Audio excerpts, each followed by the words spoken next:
अस्सलाम वालेकुम स्टूडेंट्स। आज का जो हमारा टॉपिक है वो है Maxwell's equation.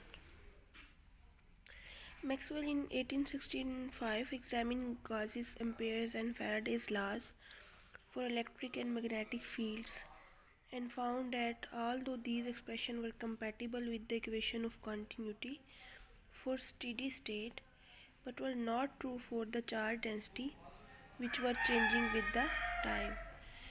That is Ampere's law, Gauss's law and Faraday's law basically steady state equations के लिए hold करते हैं, but for the non-steady states that where the charge density change with the time, they are not really applicable.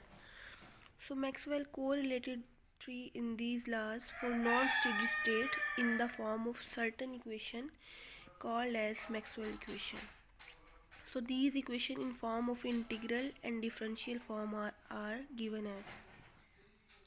ये जो चार equation लिखी हैं ये बेसिकली एक जो है मैक्सवेल इक्वेशन है। Maxwell first equation basically relation drive कर रही है between the displacement vector D and charge density rho के दरमियान। इसका इंटीग्रल फॉर्म में अगर हम इसको रिप्रेजेंट करें तो कैसे है, D dot D S is equal to rho into D we. और इसको अगर डिफरेंशियल फॉर्म में लिखे तो क्या है, divergence of D where D is the displacement vector which is equal to E epsilon naught electric field E plus P polarisation vector, जिसको हम आगे देखेंगे। Second equation is the basically B dot D S, that is the integral form of के अगर हम integral B dot D S is equal to zero, ये हम वहाँ पर भी पढ़ के आए थे गाउस लॉ फॉर मैग्नेटिज्म। अगर इसको डिफरेंशियल फॉर्म में लिखे तो क्या है, divergence of B is equal to zero. Next जो है वो इस तरह इक्वेशन 3 है, that is the relation between the electric field and magnetic field. इसको डाइवर्जेंस डिफरेंशियल फॉर्म में हम ऐसे लिख सकते हैं, curl of E is equal to minus partial B over partial T. As same जो है that is the fourth Maxwell equation. हम जो है वो इनको स्लोली जो है ना आहिस्ता आहिस्ता इनका जो है वो इसको मैथमेटिकली एक्सप्लेन करते जाएंगे। So first one is the Maxwell first equation, जिसको जो है हम मैथमेटिकली इसका प्रूफ देखते हैं, जिसकी इंटीग्रल फॉर्म में हम कैसे प्रेजेंट करते हैं, integral D dot D S is equal to rho D V, that is the relation between the displacement vector and charge density. So here is the Maxwell first equation. Consider a closed surface S of volume charge density and the medium of permittivity epsilon naught in which charge Q is enclosed. एक हमने close surface लिया, उसमें एक charge Q है। इस charge की वजह से क्या है, क्योंकि सरफेस क्लोज है तो हम इसकी जो है वॉल्यूम चार्ज डेंसिटी, चार्ज की वजह से जितना भी फ्लक्स जो है वो प्रोड्यूस हो रहा है, तो वॉल्यूम चार्ज डेंसिटी को हम कंसीडर कर रहे हैं और मीडियम की जो परमिटिविटी है उसको एप्सिलॉन नॉट से शो करवा रहे हैं। Let the intensity of the field at any point of the surface is E, क्योंकि चार्ज है एक क्लोज सरफेस में चार्ज है, उस चार्ज की वजह से जो है इलेक्ट्रिक फील्ड भी होगी, इलेक्ट्रिक फील्ड होगी तो इलेक्ट्रिक इंटेंसिटी होगी कि सरफेस के किसी भी पॉइंट पर, जिसको हम किससे रिप्रेजेंट कर रहे हैं, ई से। तो अकॉर्डिंग टू गाउस लॉ कि चार्ज अगर हम एक सरफेस में क्लोज है तो उस चार्ज की वजह से इलेक्ट्रिक फील्ड प्रोड्यूस होती है, और इलेक्ट्रिक फील्ड जब प्रोड्यूस होती है तो इलेक्ट्रिक फ्लक्स जो है वो प्रोड्यूस होता है। So electric flux is equal to, according to Gauss's law, electric flux is equal to total charge enclosed 1 over epsilon naught into total charge enclosed by that surface। तो total charge जो इस surface में था उसको हम किससे represent कर रहे हैं, Q से, और इलेक्ट्रिक फ्लक्स को कैसे रिप्रेजेंट कर रहे हैं, E dot D S. E dot D S क्या शो करवा रहा है, electric lines passing through any surface area, जिसको हम डी एस से रिप्रेजेंट कर रहे हैं। तो electric flux is equal to 1 over epsilon naught into Q, that is the total charge enclose. So the volume charge density, अगर volume charge density जैसे अगर एक सरफेस पे चार्ज स्प्रेड है तो हम सरफेस चार्ज डेंसिटी निकालते हैं, क्योंकि ये एक सरफेस क्लोज सरफेस है तो हम इसकी वॉल्यूम चार्ज डेंसिटी का एक्सप्रेशन क्या निकालेंगे, total charge enclose that volume. अब rho is equal to where here rho is the volume charge density is equal to d q charge enclosed into d v volume segment हमने जो भी ली है.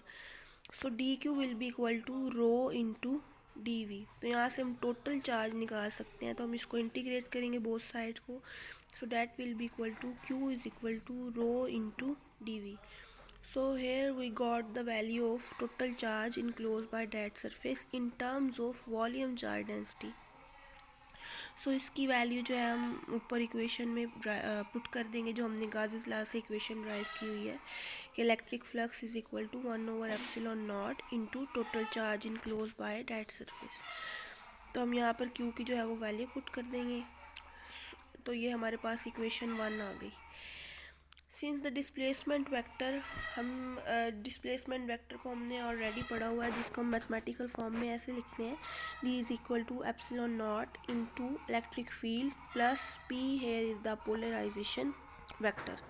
If the charge is placed in vacuum where nothing to be polarised. अगर charge को हमने vacuum में रखा है तो पोलराइजेशन नहीं होगी. तो यहाँ पर पोलराइजेशन वेक्टर जो है वो क्या है, P, that will be equal to 0. So the displacement vector will be equal to just epsilon naught into E electric field. So total electric field will be equal to D over epsilon naught. तो यहाँ से हमने electric field की जो है वो expression निकाला है इन terms of displacement vector D. So equation 1 जो है, यहाँ पर हम इलेक्ट्रिक फील्ड की जगह हम इसकी वैल्यू पुट कर सकते हैं D over epsilon naught. सो अब इसको हम मैथमेटिकली सॉल्व करेंगे, जहाँ पर 1/एप्सिलॉन नॉट दोनों तरफ साइड पर कांस्टेंट टर्म्स है, उसको हम बाहर निकाल लेंगे. तो हमारे पास क्या बचा है, epsilon naught into integral capital D into d S is equal to epsilon naught rho into D we.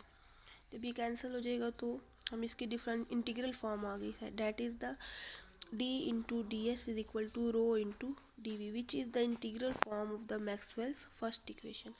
इसकी ही डिफरेंशियल फॉर्म भी हम जो है वो ड्राइव कर सकते हैं by applying the divergence theorem. Divergence theorem हमें बेसिकली क्या देता है कि किसी भी कोई भी वेक्टर a है, उसका अगर हमने सरफेस इंटीग्रल लिया हुआ तो divergence after applying the divergence theorem we got the divergence of that vector and in terms of volume integral. So यहाँ पर जो हमारे पास ये मैक्सवेल फर्स्ट इक्वेशन की जो हमने इंटीग्रल फॉर्म लिखी है, यहाँ पर हम लेफ़्ट साइड पे जो हमारे पास है d इंटू डी एस. यहाँ पर हमारे पास वेक्टर क्या है, d है, d वेक्टर है यहाँ पर. तो हम अगर इस टर्म के ऊपर अगर हम डाइवर्जेंस थ्योरम अप्लाई करेंगे तो वेक्टर जो है यहाँ पर d है, तो हमें इसकी डाइवर्जेंस मिलेगी, यानी कि surface integral will be convert into volume integral and that vector d, here we got the divergence of that vector. So यहाँ पर वेक्टर d है, तो हमें क्या मिलेगा, divergence of d into d s, क्योंकि हमें कह रही है वॉल्यूम, डाइवर्जेंस थ्योरम हमें वॉल्यूम इंटीग्रल में कन्वर्ट करता है, तो d s will be convert into d we. और जो राइट साइड पे टर्म है वो सेम रहेगी. तो हम हमारे पास क्या हुआ, डाइवर्जेंस ऑफ डी माइनस, अगर इस दोनों साइड पे हम देख रहे हैं कि वॉल्यूम इंटीग्रल है, तो हम इसको इक्वेशन के उस साइड पे लेके जा सकते हैं. So divergence of D minus rho into D v. As we know कि total volume d v will be equal to 0, और बट ये इक्वेशन 0 के इक्वल है, तो ये वाली टर्म तो 0 के इक्वल नहीं हो सकती. So divergence of D minus rho can be equal to 0. So divergence of D will be equal to rho, which is the differential form of the Maxwell's first equation. So आज के lecture में हम इतना ही पढ़ेंगे. कल इंशाल्लाह हम इसकी बाकी जो है वो तीनों प्रूफ जो है वो ड्राइव करेंगे.